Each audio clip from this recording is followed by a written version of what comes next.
A $2 trillion boost from Congress is a good start. Expect more. A version of this story first appeared in CNN Business's Before the Bell newsletter. Not a subscriber? You can sign up right here. London, here's a much-needed dose of good news for investors. Lawmakers in Washington have reached an agreement on a sweeping $2 trillion economic stimulus package that will help support companies and workers harmed by the coronavirus pandemic. Anticipation of such a deal sent U.S. stocks soaring on Tuesday, with the S&P 500 rising 9.4%, its 10th best day ever, and strongest performance since 2008, according to Bespoke Investment Group. But, as has become typical, stocks are struggling to hold on to their gains. European shares powered higher in early trading, but have since pulled back.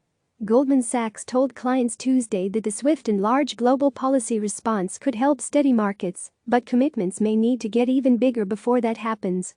The investment bank said that 3 other components are also needed to stabilize markets.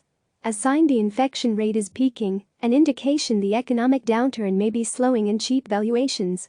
With the exception of valuations, we're not quite there yet. In the meantime, major risks remain, especially on the unemployment front. If joblessness shoots up, Goldman Sachs warns that companies could wind up short on cash as demand falters even more, raising the chances that the recession becomes more entrenched. Andrew Hunter, senior U.S. economist at Capital Economics, thinks the $2 trillion stimulus plan will help limit corporate bankruptcies and thus job losses.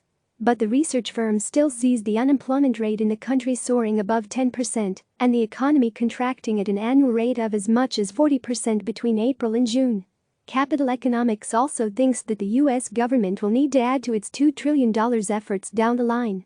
There is no reason to believe that Congress will now sit on its hands, Hunter told clients. Fiscal stimulus measures could easily be ramped up even further over the next couple of months as the economic damage becomes clear. Nike earnings show a way forward. How can retailers navigate the coronavirus pandemic as stores around the world shut down? Investors think Nike, NKE, could offer some clues. The retailer's revenue between December and February beat investors' expectations despite a heavy reliance on China, pushing shares up 12% in pre-market trading. Driving the enthusiasm. Nike said that sales in Greater China fell 4% last quarter after 22 consecutive quarters of double-digit growth. But online sales in the region increased by more than 30%, helping to compensate for the fact that 3/4 of its locations were temporarily closed. The company said that nearly 80% have now reopened. "We're seeing the other side of the crisis in China," CEO John Donahoe told analysts Tuesday. UBS analyst Jay Soul said the strength of online sales eases some concerns about cash flow and will put Nike in a better place than expected when the crisis ends. But the company still faces tough months ahead. All stores outside Greater China, Japan and Korea have been closed since March 16. See here.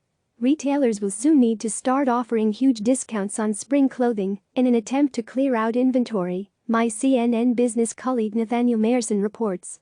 People aren't interested in buying anything but the things they need to stay alive, said Mark Cohen, director of retail studies at Columbia Business School. Why gig economy workers need help now. Millions of gig economy workers across the world are facing an impossible choice as a result of the coronavirus pandemic. Break lockdown rules or stay home and earn nothing, my CNN business colleague Hannah Zaidi reports. The dilemma was illustrated Tuesday by images of packed subway cars in London, less than 12 hours after Prime Minister Boris Johnson announced stricter social distancing measures as part of a nationwide lockdown. The new coronavirus restrictions mean people are only allowed to leave their homes for medical reasons, to grocery shop or exercise once a day, and to travel to and from work when absolutely necessary.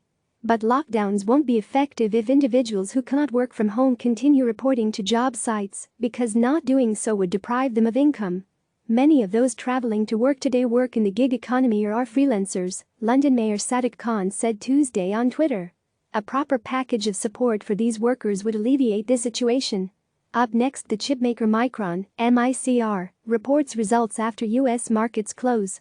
Also today, U.S. durable goods orders for February arrive at 8:30 a.m. The latest data on U.S. crude oil inventories follows at 10:30 a.m. Eastern Time. Coming tomorrow, G20 leaders will meet by video conference to discuss the coronavirus pandemic. Click subscribe to receive the latest news.